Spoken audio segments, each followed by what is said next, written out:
রাত্রে 2:30টার সময় কিন্তু আমার সকাল হয়ে গেছিল। ওঠার পরে যদিও বলছিল সবাই একটু ঘুমিয়ে নেই, কিন্তু আমার এদিকে আবার রিয়ানকে খাওয়াতে হবে, পরিষ্কার করতে হবে, সেই জন্য আর সকালে উঠে পড়েছিলাম।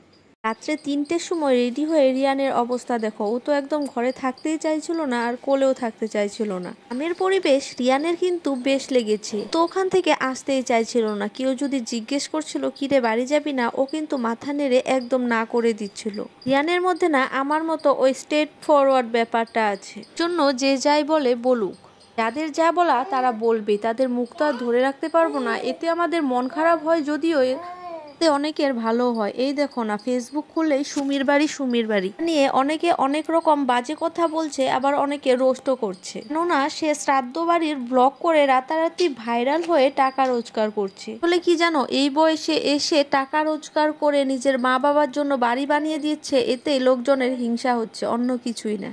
কারো ভালো সহ্য করতে পারে না, আর এটাই এই মেয়েটার সাথেও হচ্ছে। যাই হোক, এতে করে কিন্তু ওর ভালোই হয়েছে। তো পারতো টাকাগুলো নিয়ে বিদেশে ঘুরতে যেতে, কিন্তু সে সেটা করেনি। নিজের বাবা মায়ের জন্য একটা বাড়ি করে দিয়েছে। নিয়ে আর কথা বলে লাভ নেই, মানুষ বলতেই বলে শূন্য মস্তিষ্ক শয়তানের বাসা। যাই হোক, মোটামুটি 5টার সময় সূর্যদেবের অপেক্ষায় ওরা কিন্তু জলে নেমে পড়েছিল। রাতের আকাশটা দেখো কি সুন্দর লাগছিল, তাই না? এদিকে কিন্তু ঠান্ডার জন্য আগুন জ্বালিয়ে দেওয়া হয়েছিল। অন্য বছরের তুলনায় এই বছর কিন্তু ছট পুজোর সময় এমন একটা ঠান্ডা ছিল না।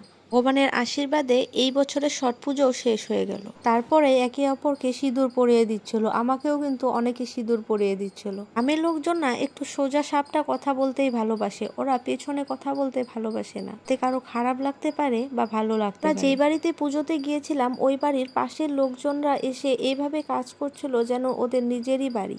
যদিও ওই বাড়ির সবাইকে চিনি না, সেই জন্য কোনটা এই বাড়ির লোকজন কোনটা পাশের বাড়ির লোকজন আমার বলা সত্যিই মুশকিল হয়ে যাবে। একটা কথা বলি, হাস্যকর কথা না সত্যি কথা জানি না, ছোটবেলা টিভিতে দেখতাম গ্রামের লোকজন নাকি পড়াশোনা করার জন্য বা অনেকে শিক্ষিত হওয়ার জন্য শহরে আসতো শহর দেখতে, আর এখনকার আর সেই লোকজন 2025-এ এসে এখন যায় গ্রামের লোকজন দেখতে, পরিবেশ দেখতে, মেয়ের সৌন্দর্য উপভোগ করতে। আজকের সময়ে এসে আমরা যতই গ্রাম গ্রাম বলি না কেন, গ্রামে কিন্তু একটা আলাদাই ব্যাপার আছে, এটা নাকি আমরা শহরে কোনোদিনই উপভোগ করতে পারবো না।